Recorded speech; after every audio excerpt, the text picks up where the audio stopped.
Hello student, आज हम दो बैलों की कथा में पार्ट 3 पढ़ने जा रहे हैं। तो देखते हैं इसमें क्या हुआ। दोनों मित्रों को जीवन में पहली बार ऐसा सांप का पड़ा। दोनों मित्र का मतलब है हीरा मोती, कि सारा दिन बीत गया और खाने को एक तिनका भी नहीं मिला। तो ये समझ में नहीं आया उनकी कि ये कैसा स्वामी है, इससे तो गया ही अच्छा था।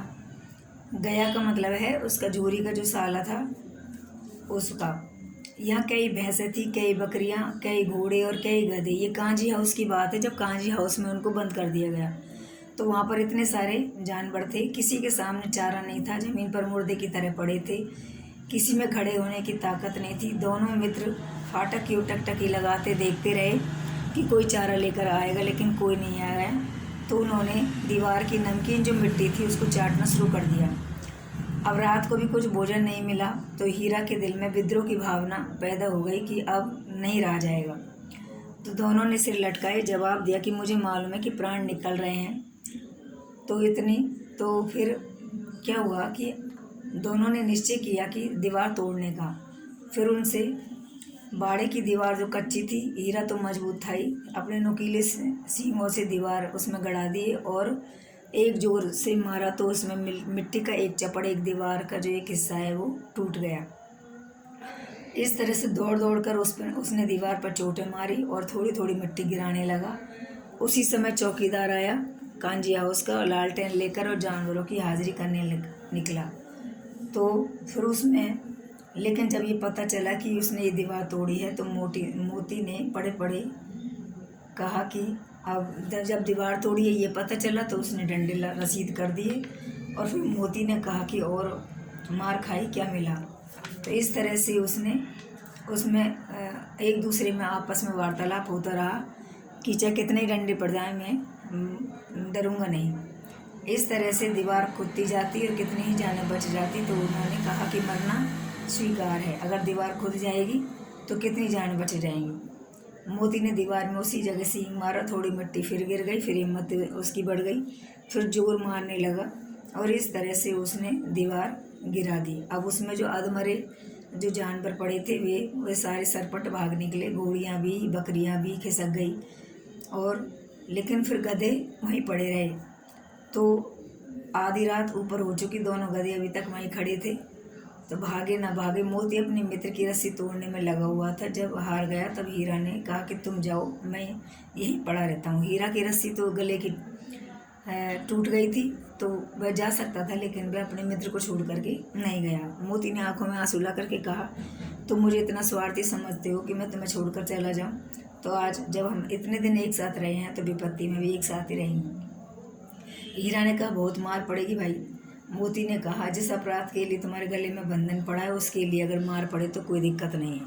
यह कहते हुए मोती ने दोनों गधों को सींगों से मार मार कर बाड़े से बाहर निकाल दिया और वे चले गए।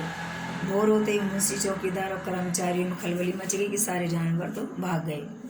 अब अगला जो इसमें 5 नंबर पर है, वो 1 सप्ताह तक दोनों मित्र वहाँ पड़े रहे और किसी ने चारे का एक तिनका भी नहीं डाला, पानी भी नहीं दिखाया। अब इतने कमज़ोर हो गए कि उनकी हड्डियाँ दिखने लगी। एक दिन बाड़े के सामने डुगडुगी बजाने वाला आया, तो वहाँ 50-60 आदमी जमा हो गए।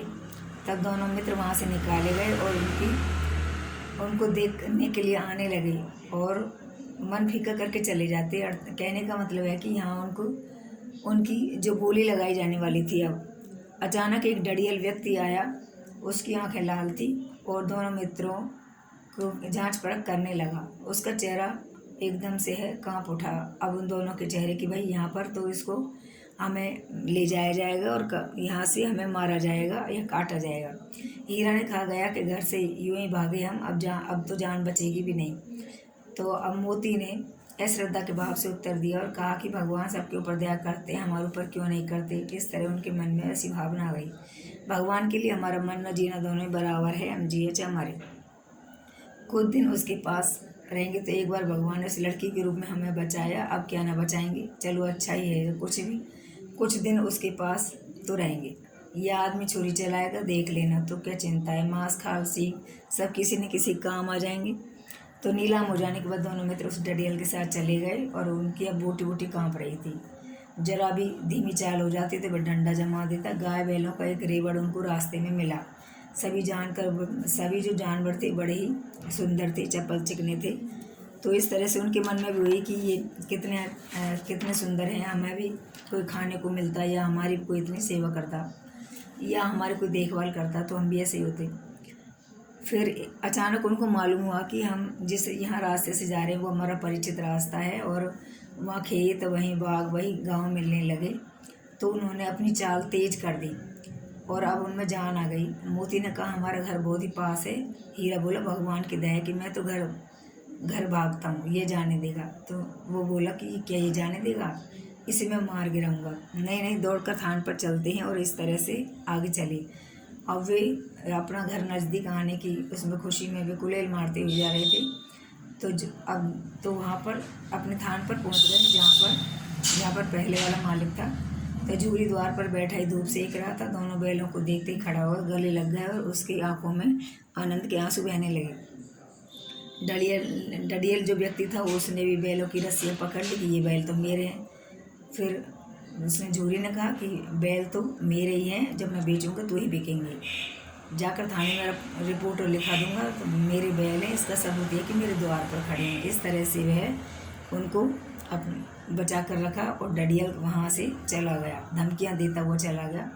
और हीरा ने कहा मैं डर रहा था कि कहीं तुम गुस्से में आकर मार न बैठो। अगर मुझे वह अकड़ता तो वह भी कहने लगा कि मैं भी उसे छोड़ता नहीं, आएगा तो दूर से ही खबर ले लूँगा, देखो कैसे जाता है, तो गोली मरवा दे, मर जाऊँगा पर उसके काम तो नहीं आऊँगा। हमारी जान कोई सस्ते में थोड़ी है, इसलिए हम इतने सीधे हैं। जरा देर में ना जो वो था झूरी था उसने नाद में खली भूसा चोकर सब दाना डाल दिया। दोनों मित्र खाने लगे और झूरी खड़ा दोनों को सहलाता रहा। 20 लड़के तमाशा देखने के लिए गांव में इकट्ठे हो गए और मालकिन ने भी आकर दोनों के माथे चूम लिए। इस तरह से इस कहानी से शिक्षा मिलती है कि अगर हम जानवरों के प्रति भी प्रेम रखें तो उनका भी प्रेम हमारे प्रति वैसा ही होता है। तो इस तरह से ये जो कहानी है वो समाप्त हुई। Thank you.